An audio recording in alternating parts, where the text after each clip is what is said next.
Bueno, continuando con los mitos del rey Arturo, estamos con el libro de La isla de Avalon y los clanes de bronce. Y vamos a iniciar el capítulo 5, que se llama La ira de los dioses.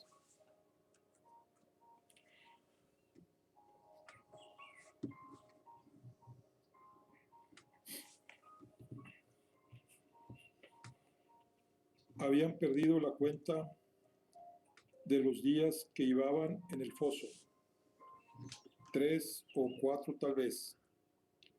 El lugar era una cueva natural con la abertura en el techo, por la cual bajaban comida con una cuerda. Les entregaban una basofia inmunda hecha de restos, pero Rock y Darach se abalanzaban sobre ella como animales. La cueva no ofrecía indulgencia alguna. Era tan solo un agujero en el suelo y las paredes de dura piedra. Desde el primer momento, allá abajo, los druidas y los guerreros permanecieron separados, sin intercambiar palabra alguna. No lograban sacudirse el desánimo y la animadversión por los otros, a quienes responsabilizaban de su destino y de haber echado al traste el emprendimiento al que su rey los había enviado.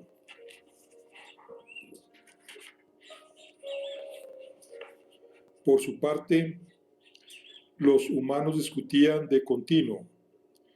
El cazador Darach le reprochaba a gritos sus intrigas a Rock, sin importarle que los druidas pudieran entenderlo. Incluso llegaron las manos, de modo que el cazador, más fuerte y más hábil que el otro, que ya no tenía su espada, apaleó severamente al que pretendía ser su caudillo, causándole grandes heridas. Lo hubiera matado a golpes si los Tuatha no lo hubieran apartado de él. Con motivo de esa intervención, Dalha y Bill se miraron a la cara por primera vez desde que se hallaban en el foso, clavándose los ojos que no echaban ya chispas de ira, sino el frío de un rencor profundo y sin tregua, un rencor que nunca tendría fin y que solo podría resolverse con la ruina de una de las dos. La druidesa no tenía pruebas y quizá nunca las tendría, pero no le quedaba duda de que había sido la guerrera quien había embrujado la tiara. A partir de ese momento comenzó a rememorar el viaje que habían hecho juntas.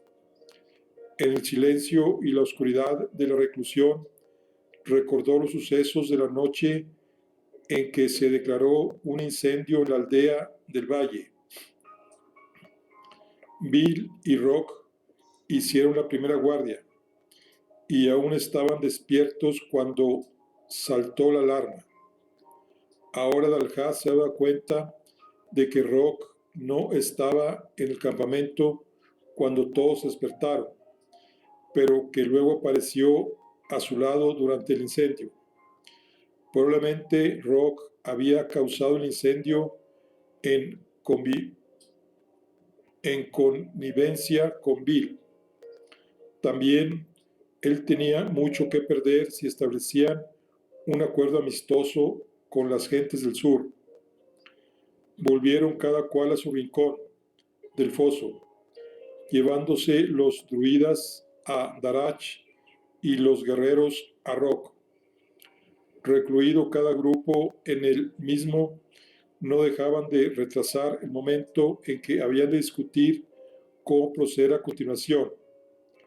Dalha imaginaba que Bill había pensado ya en una forma de huir, pues las paredes del foso eran altas, pero alcanzar la abertura y romper la reja que la cerraba no era ningún desafío que revistiera una dificultad particular para ninguno de ellos. Por la fuerza o con magia podrían liberarse. La cuestión no era esa.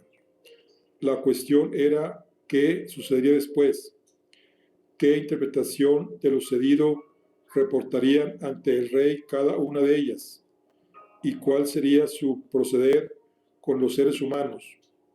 Se denunciarían mutuamente a Lu, se abrirían camino a sangre y fuego para escapar, habían arruinado definitivamente toda posibilidad de entendimiento con los moradores del mundo en que habían decidido exiliarse.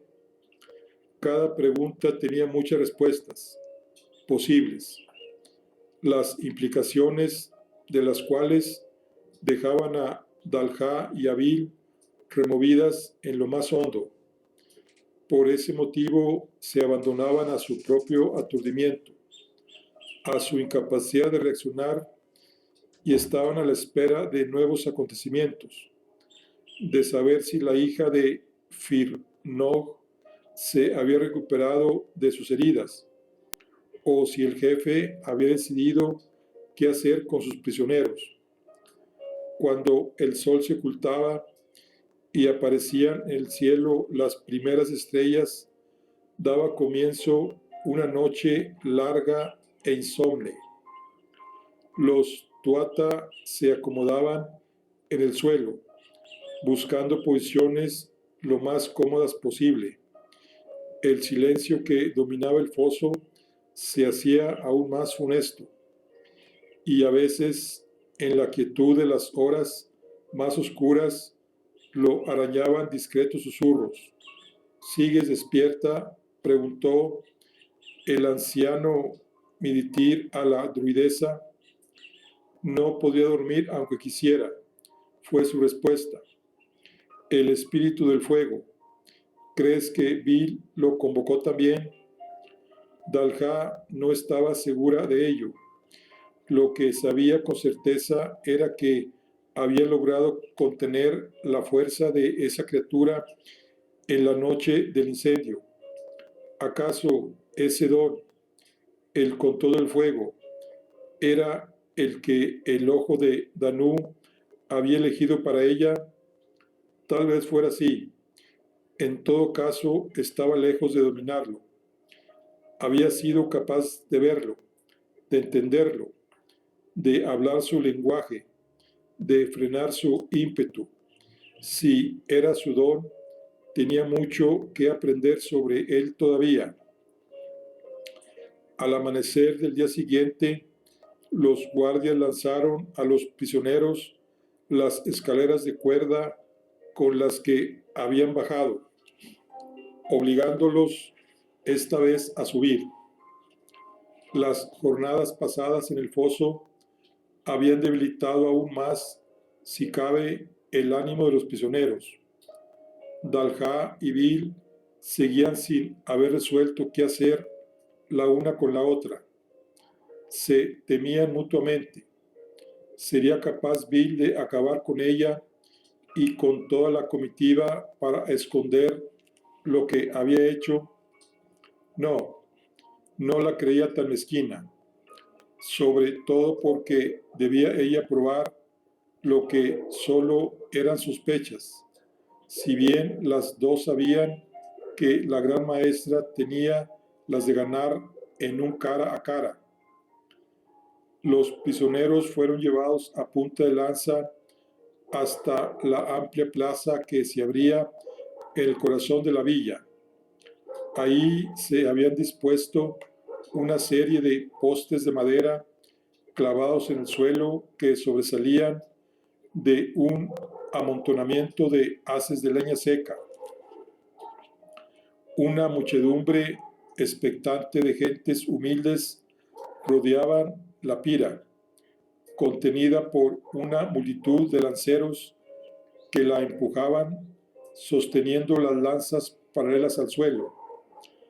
Frente a la gran pira se alzaba un estrado de madera sobre el cual, en varios sitiales, se hallaban sentados Fairnow y los ancianos. El consejero Breck había desaparecido. Cuando la muchedumbre vio llegar los prisioneros, se escucharon fuertes abucheos y llovieron piedras encima de ellos. Una de las piedras alcanzó a Bill en la frente y casi la tiró al suelo, causándole un corte cruento. Pero ella se incorporó y, muy erguida, la mirada desafiante, continuó caminando. Los guardias de Bilán-Ur empujaron a la muchedumbre hacia atrás y sólo así detuvieron los ataques. La visión de la plaza en la que iban a ejecutarlo desmontó a Rock. Ya no era el norteño de porte altivo, orgulloso de sus recientes éxitos, sino que el pánico lo hacía temblar, mirando a todos lados, como un ratón acorralado. Cuando los prisioneros pasaron frente al estrado, se zafó de los guardias que lo custodiaban y se arrojó a los pies de Fairnow para implorarle: «Gran caudillo, Fairnow, jefe de jefes, apiádate de mí. Nada he tenido que ver con los propósitos criminales de estos monstruos. Me obligaron a hacerles de guía bajo amenaza de muerte. Me esclavizaron. Déjame vivir y te mostraré maravillas que no imaginas, los secretos que les he robado. Salvaje del norte, no tienes orgullo ni honor», respondió el caudillo desdeñoso. «Ahórrate tus ruegos y prepárate a morir con dignidad». Escupió en el suelo.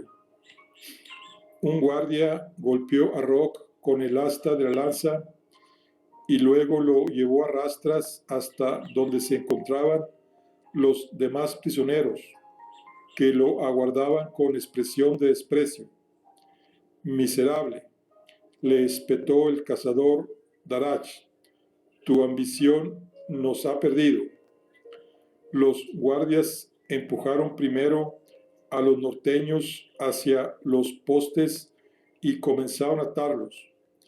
Delante de ellos, varios guerreros aguardaban con teas ardiendo para prender fuego a la leña.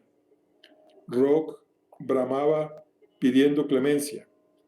Los tuata observaban desde abajo, rodeados por puntas de lanza que no eran en verdad ninguna amenaza para ellos. Por fin, Dalha se volvió hacia Bill. «¿Estás satisfecha con lo que has conseguido?» «No temo la muerte», le respondió la guerrera altiva. «No la temes porque sabes que no será la tuya la que se lamente hoy aquí. Morirán solo ellos, los humanos, que para ti son menos que ganado. Por supuesto, esto ha ido demasiado lejos. No soportaré ni una vejación más. ¿Qué le dirás a nuestro rey cuando llegue el momento?», la desafió Dalha. «¿Qué le dirás tú?», devolvió Bill la pregunta bravucona. «No le diré nada, pero lo sabrá todo». Entonces la druidesa subió a la pira y buscó su lugar en los postes a continuación de Rock y Darach. Detrás de su gran maestra fue Mildihir, que tanto había visto en la vida y tan cansado estaba. Estupefactos, los demás druidas se miraron, no sabiendo cómo reaccionar, pero el anciano les indicó con la mirada que permanecieran donde estaban. «¿Qué pretendéis?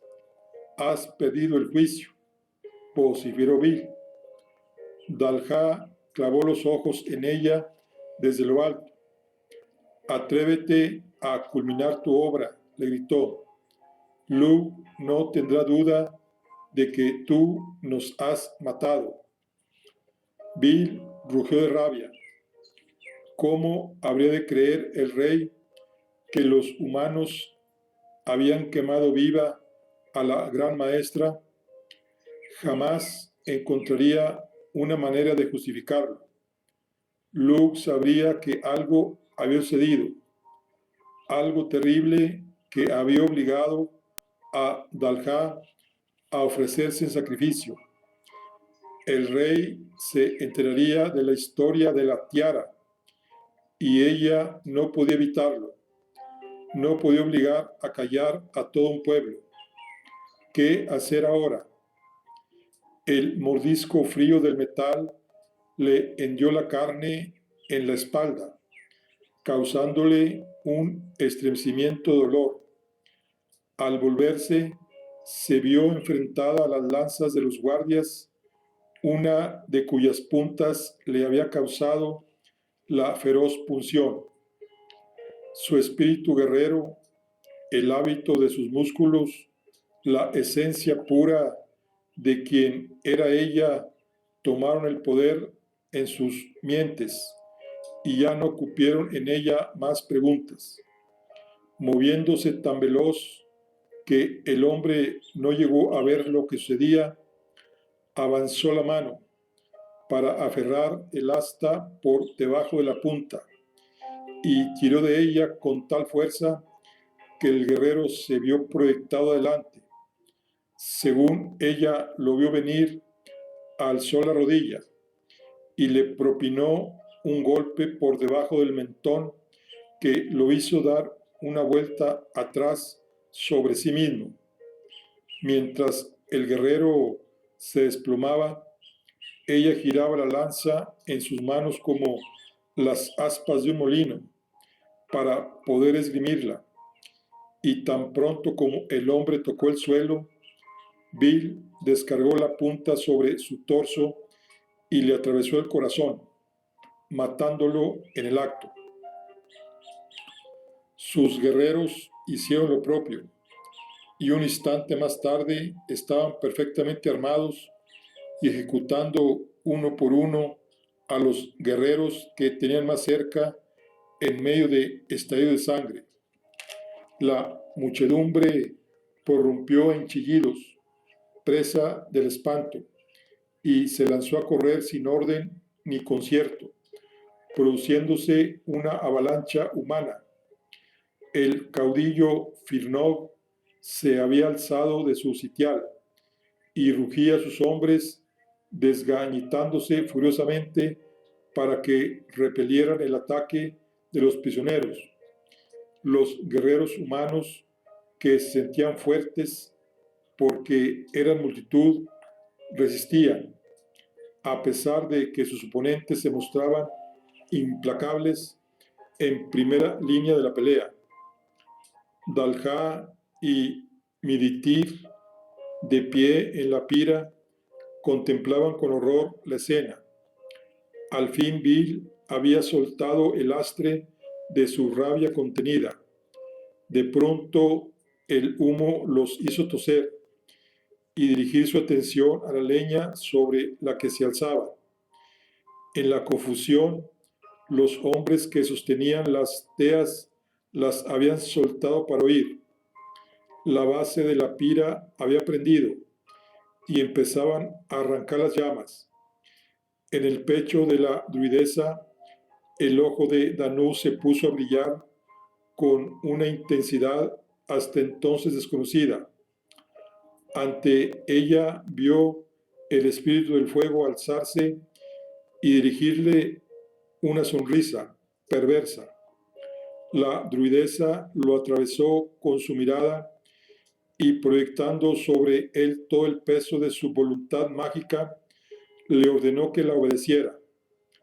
Medigir vio con asombro que la gran maestra contenía las llamas. Ante la visión del fuego, Rock aullaba a su lado como un animal, mientras Darach le pedía que callara y lo acusaba de cobarde. Ayúdalos, dijo la druidesa al viejo druida, no merecen este sufrimiento. Miditir acudió a librarlos de sus ataduras. A medida que las llamas devoraban más y más madera, el espíritu del fuego se volvía más potente. Dalha sentía su pujanza, el vigor con que intentaba desligarse del control que ella ejercía. Murmuró para sí palabras de poder que alimentaban su fuerza con las reservas de su propia energía vital. Una apuesta siempre arriesgada que los hechiceros reservaban para las situaciones más apuradas. Aquella lo era. En respuesta, Dalha sintió una fuerza nueva correr por sus venas.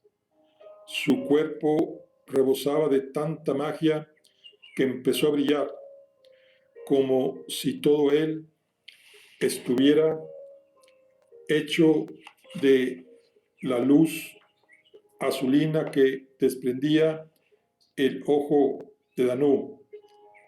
El espíritu del fuego se resistió cuanto pudo, intentando hacer crecer las llamas, pero Dalha ya no tenía miedo a nada.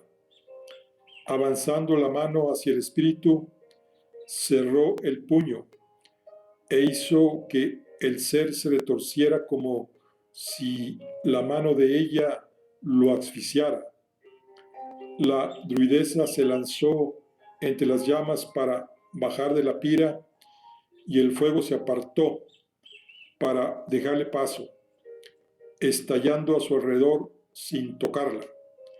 El espíritu del fuego se había rendido al poder de la gran maestra y ahora caminaba junto a ella.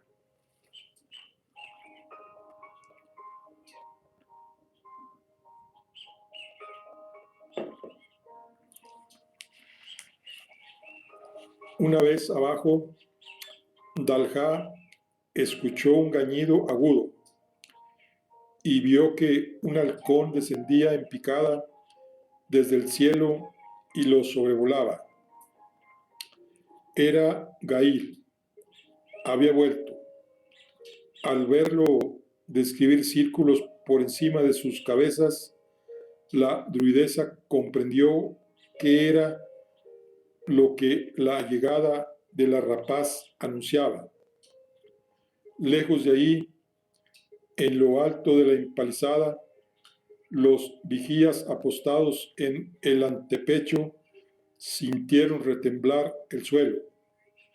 Por el camino del norte avistaron una hueste al galope que marchaba sobre la villa, una hueste de jinetes de formidable aspecto, enormes y fornidos. A la cabeza iba el que parecía su jefe, imponente y de espaldas anchas, con una lanza de apariencia prodigiosa, montado en su caballo negro y sujetando su arma con un brazo de piel oscura y garras bestiales, parecía un dios terrible y vengativo, bajado a la tierra para sembrar la muerte. Ellos no sabían su nombre. Era Lug Lanfadá, el de la larga mano, rey del pueblo de Danú. Los últimos Tuatha de Danann, exiliados en el mundo de los humanos, iba armado con la lanza de Asal, reliquia sagrada de su gente. Los vigías tocaron el cuerno y mandaron cerrar las puertas a toda prisa. Cuando los jinetes llegaron a la entrada, en lugar de reducir el paso, cargaron contra los portones. El rey, que iba en cabeza, arrojó su lanza, que atravesó las hojas como si fueran de grasa, e hizo estallar en pedazos el madero que las bloqueaba, separando ambas hojas por su propio impulso.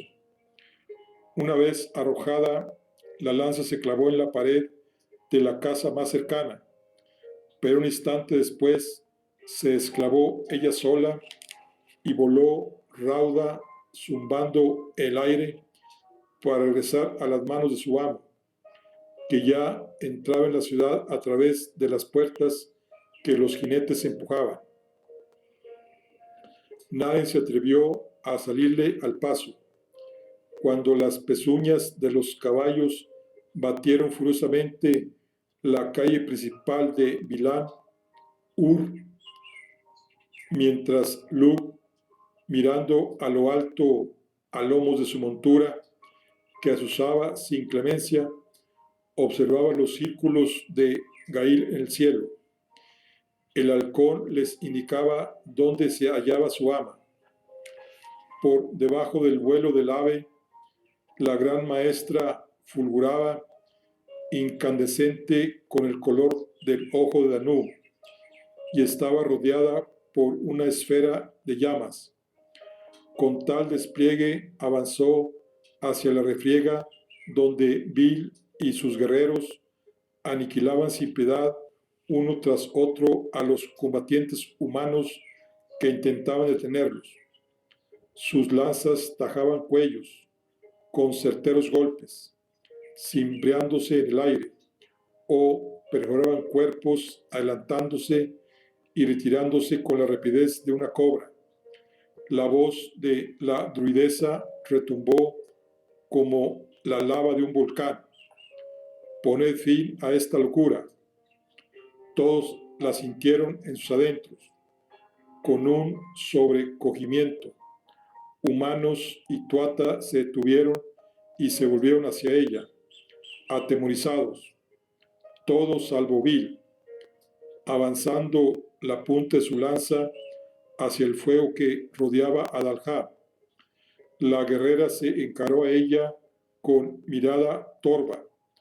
Parecía verdaderamente capaz de pelear con la gran maestra, de atacarla si veía la oportunidad, de matarla si estaba a su alcance. Las dos giraban una alrededor de la otra. Por fin te has quitado la máscara, exclamó Bill. Quieres evitar que los humanos nos tengan por dioses, pero ni siquiera tú eres capaz de evitar hacer ostentación de tu poder, regocijarte en él. Lo hiciste frente a aquel incendio y lo haces ahora porque en verdad es así como eres. Abandónate de una vez, entrégate a tu naturaleza.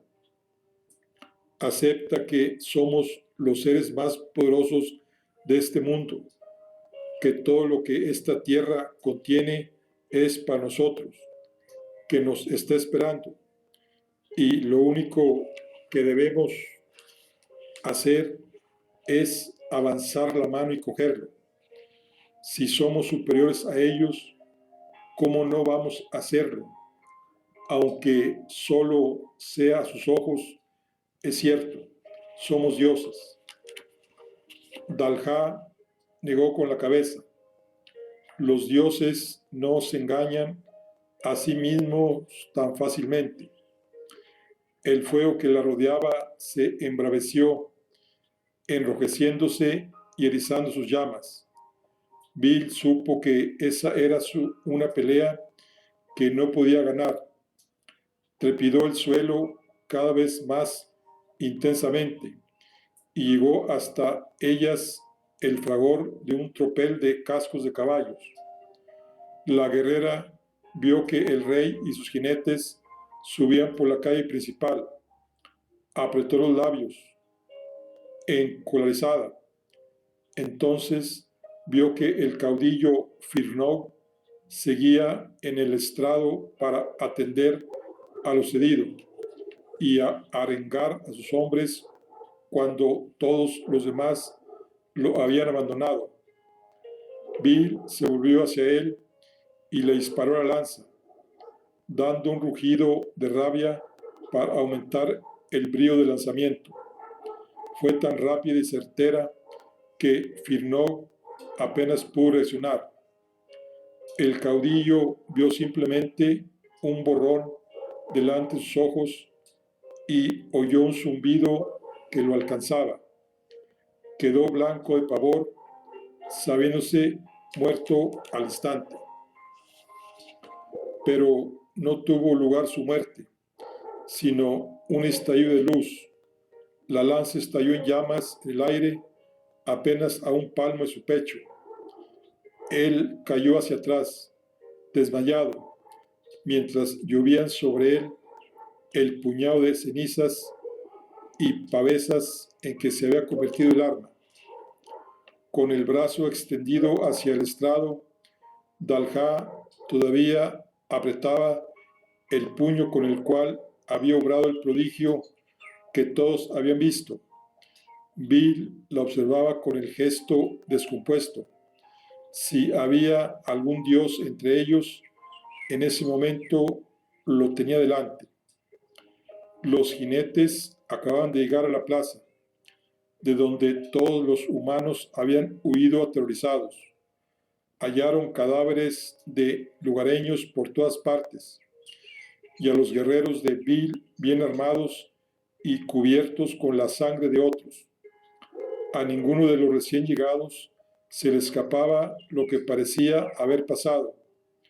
Lou descendió de su caballo y caminó hacia Dalha y Bill. El gesto funesto de su rostro declaraba que había presenciado los últimos acontecimientos.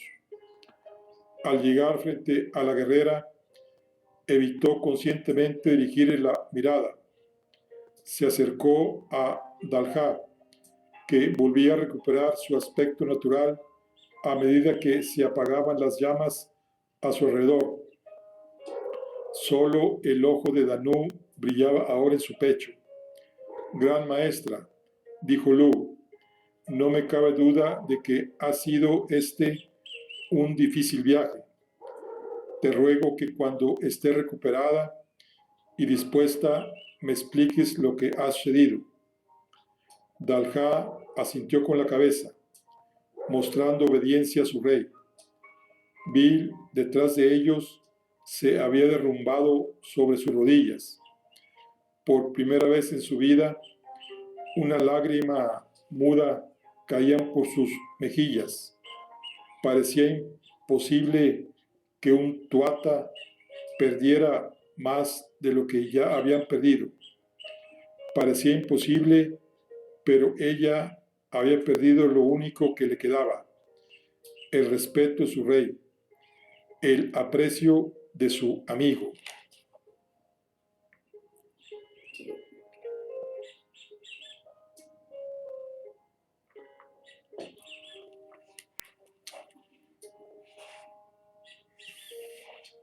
El rey Lu mandó establecer el campamento a las afueras,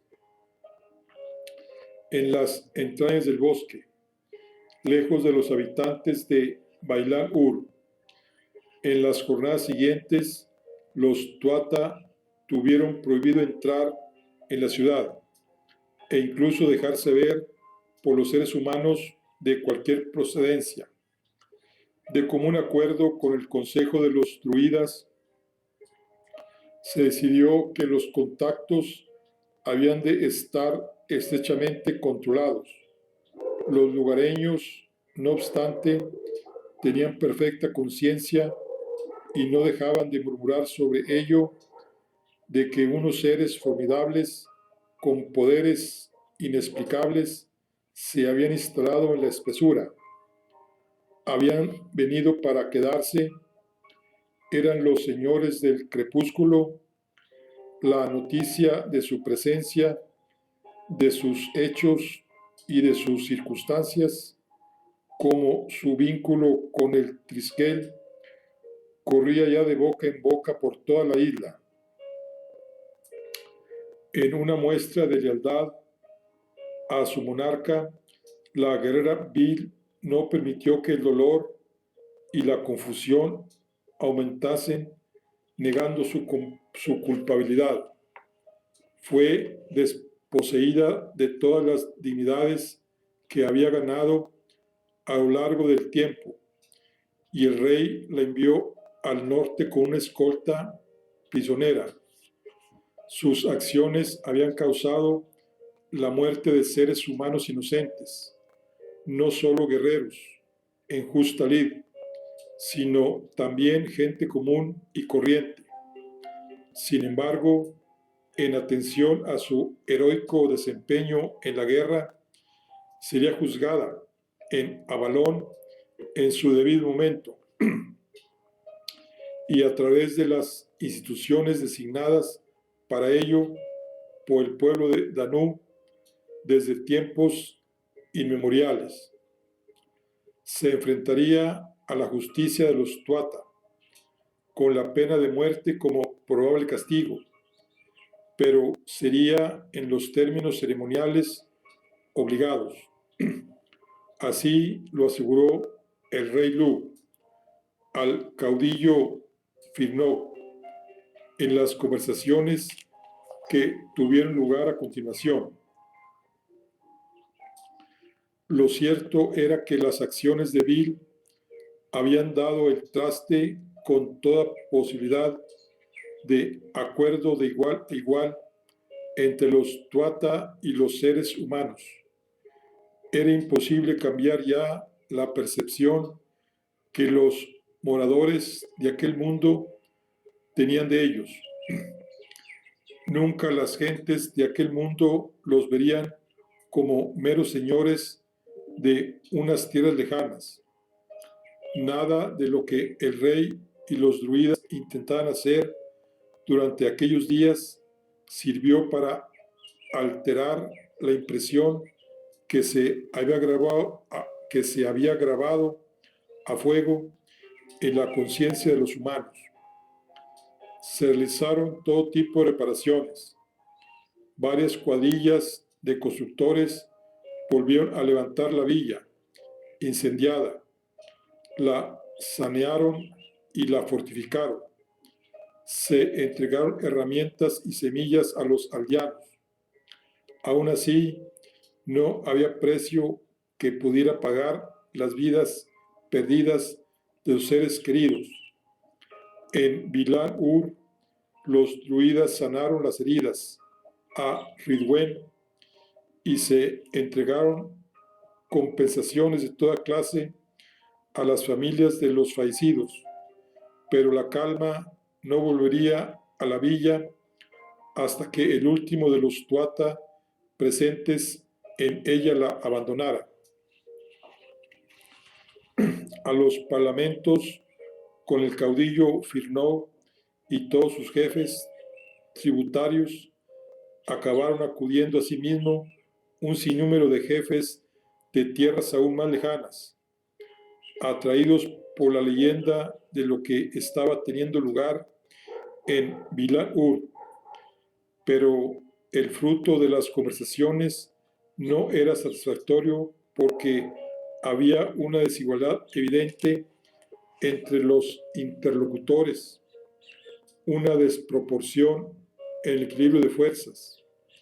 Los Tuata nunca tenían la seguridad de no estar forzando a los humanos, pues esto los admiraba, pero los temían más todavía.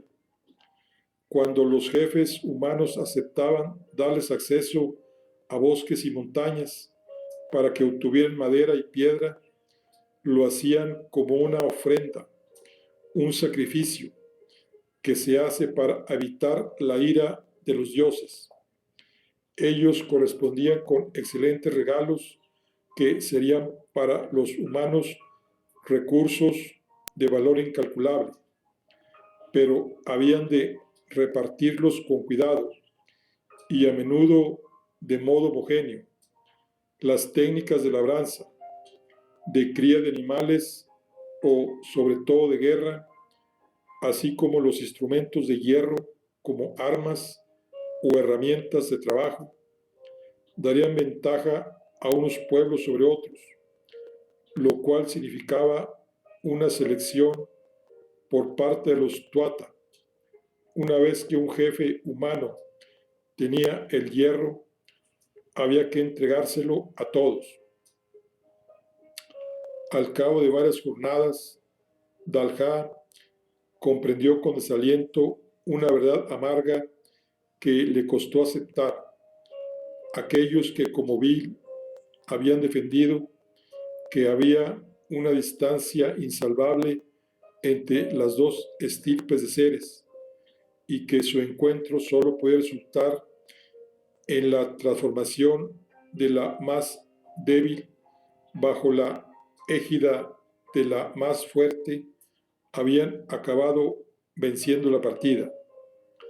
Tal vez algún día podrían compartir aquel mundo, pero no podían vivir juntos como iguales. Los tuata serían siempre los que los humanos entendían como dioses. Siendo de ese modo, razonó entonces, tal vez lo mejor sería mantenerse alejados de ellos para evitar la tentación de manipularlos, de transformarlos para el propio beneficio, de acabar actuando en efecto como dioses. El día de hoy me entristece, dijo la druidesa a Lu, de vuelta al campamento después de una reunión con los caudillos de los hombres.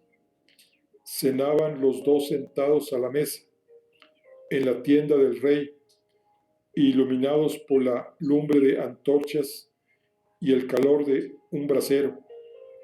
Lu suspiró. Lo turbaban los mismos pensamientos y Adalja dijo al fin: por fortuna es más fácil aceptar la tristeza que la injusticia. Habían intentado actuar del mejor modo posible y a pesar de fracasar, lo habían seguido intentando. Después de cenar, el rey pidió a Dalha que lo acompañase. En el cercado de los caballos, dentro de una jaula, yacía Rock en un suelo de paja, cautivo. Ahí, desde que lo apresaron intentando huir de Vilán, Ur, el aciago día en que iban a quemarlo vivo.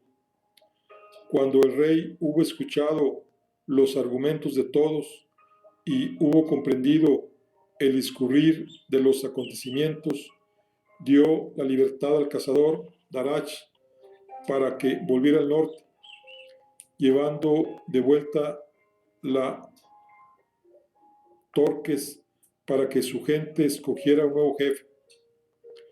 Y luego metió a Rock en la jaula hasta que llegara el momento en que tuviera tiempo de pensar qué hacer con él. Has tomado una decisión al fin, le dijo Dalha, contemplando al hombre tirado en el suelo, la cabeza hundida en la paja, como un cerdo, los ojos abiertos pero perdidos en un lugar muy lejano. El rey asintió con la cabeza. Los humanos y los tuata nos parecemos más de lo que hubiera imaginado. Todos somos capaces de mostrar lo mejor y lo peor de nosotros mismos. No puedo juzgar a este hombre por lo que ha hecho por culpa mía. Sacando una llave que llevaba encima, abrió la cancela de la jaula y la dejó abierta. A ti, Rock, dijo. Entonces al humano: te recomiendo que no regreses al norte, pues es posible que los tuyos te maten en cuanto te vean. Eres libre. Tal diciendo, dio media vuelta y se fue, acompañado de la druidesa, dejando la jaula abierta. Rock no se movió lo más mínimo entre la paja.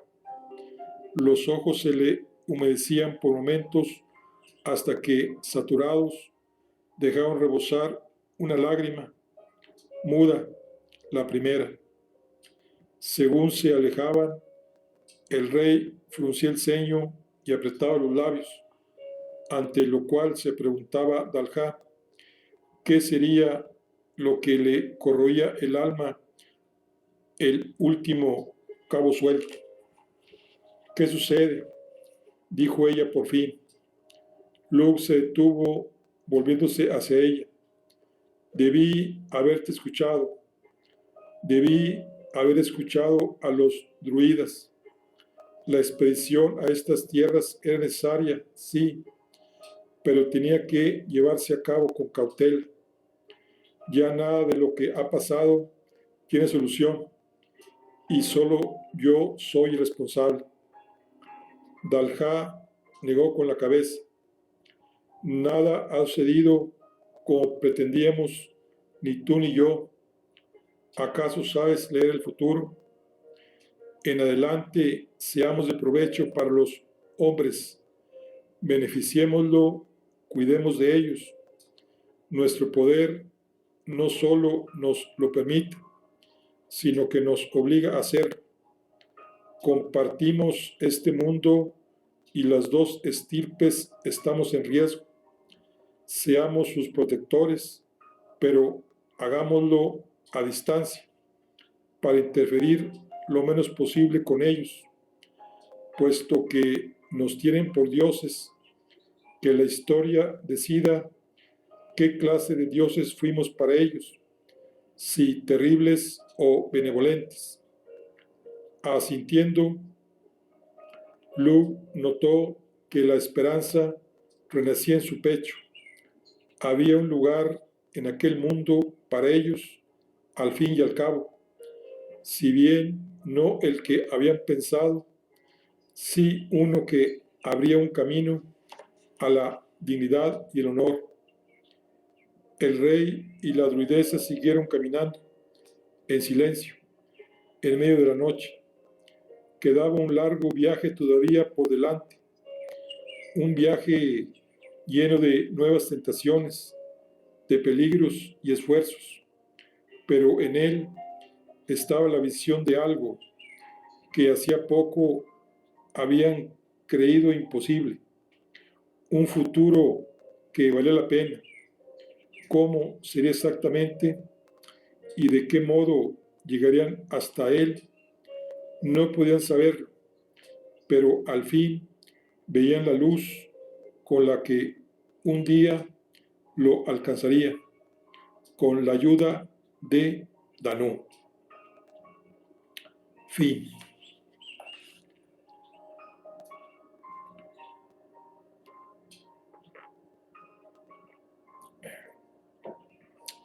Bueno, aquí concluimos nuestro libro de La isla de Avalón y los clanes de bronce. Vamos aquí a ver nomás lo del, ya para concluir, lo del compendio. Vamos a ver qué dice aquí lo del compendio.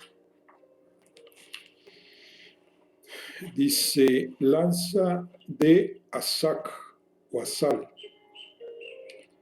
Era Lu Lamfada, el de la larga mano, rey del pueblo de Danú, los últimos Tuatua de Danán, exiliados en el mundo de los humanos. Iba armado con la lanza de Asel, reliquia sagrada de su gente. Los vigías tocaron el cuerno y mandaron cerrar las puertas a toda prisa. Reliquia sagrada del pueblo de los Tuata de Danán, que pertenecía a Lu, el rey del pueblo de Danú, de bella factura y muy reluciente, se caracterizaba por no errar nunca su objetivo. Esta poderosa arma era uno de los 4 tesoros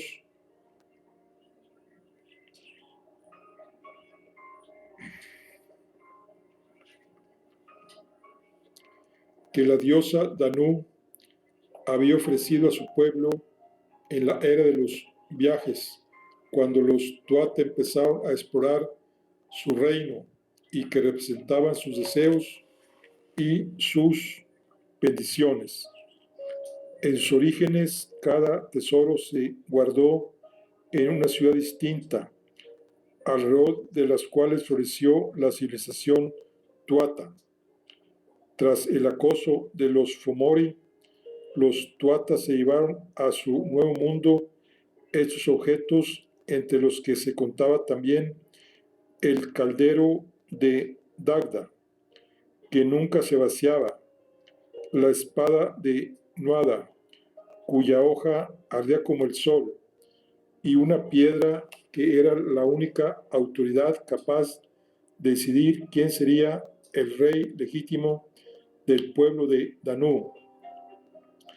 En la mitología celta, la lanza de Lugh era un símbolo de gran poder, pues era imparable e invencible. Le fue entregada por los hijos de su enemigo Turián, como pago por haber matado a su padre. Se caracterizaba por irradiar tanto calor que cuando no se usaba debía mantenerse en agua o, según otras versiones, en sangre humana, pero no era fácil de usar, pues según la describen algunos textos, era tan alta como un hombre y sumamente pesada. Si se usaba al grito del Ibar, nunca erraba su objetivo, y si se llamaba al grito de Atibar, regresaba a su dueño. Estas propiedades y su terrible capacidad de destrucción se hallaba también en otras lanzas, como la del mítico héroe irlandés Selchar Mac Utechar, por lo que algunos han sostenido que podría tratarse de la misma arma.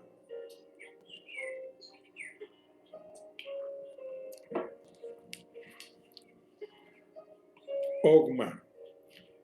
El declinar de la salud de Ogma y los enfrentamientos entre el consejo y el rey se habían hecho más que no habían hecho más que ralentizar sus esfuerzos. Tanto era así que el rey había abandonado la isla, desoyendo el consejo y separándose de Dalhá, la druidesa que había de gobernar a su lado. A todo ello, Ogma atravesaba con paso veloz e inexorable el crepúsculo de su existencia, camino del abismo. Gran maestro de los druidas y figura principal del consejo que había de contrarrestar el poder del monarca de los Tuatha de Danann, tiempo atrás en Tir na Nog, Ogma había sido un druida muy poderoso, pero desde que su pueblo hubo de abandonar su mundo y se asentó en Avalon, su magia se había debilitado.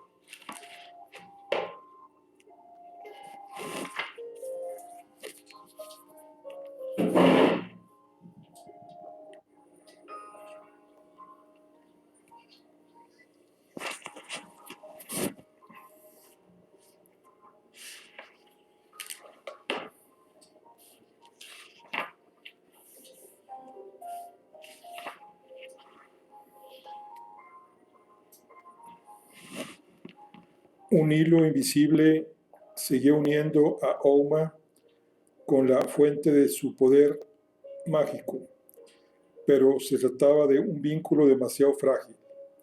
De igual manera, flaqueaba su cuerpo, que también había empezado a acusar el paso del tiempo y se encontraba ahora muy debilitado.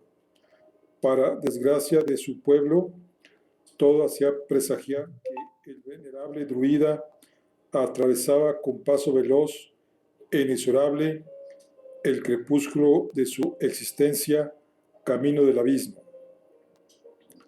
Representado generalmente como un hombre de avanzada edad, ataviado con una piel de león y provisto de una gran masa de madera, Ogma era uno de los dioses principales del panteón celta irlandés. Tenía la misión de trasladar las almas al otro mundo, un lugar de gran belleza, donde aquellas descansaban hasta su siguiente reencarnación. Portaba una espada que tenía la facultad de hablar y que había arrebatado a Tra, el dios de la muerte para los antiguos irlandeses. Además de ser un bravo guerrero, estaba dotado de una gran elocuencia, razón por la que se le atribuye la creación del Ogham, el primer sistema de escritura de Irlanda.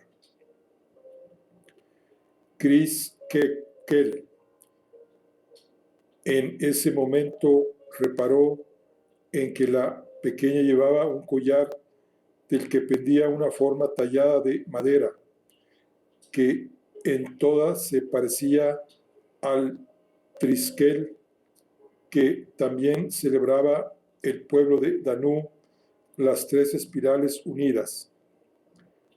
Espiral, forma reverenciada por los Tuatha de Danann, muy común en el mundo de Danú. Era la forma en que crecían muchas de sus floraciones, en que se abrían las plantas, en que formaban un hogar los caracoles. Esa forma daba fe de la sabiduría de la naturaleza inscrita en su esencia. Los Tuatha habían advertido no solo su presencia, sino sus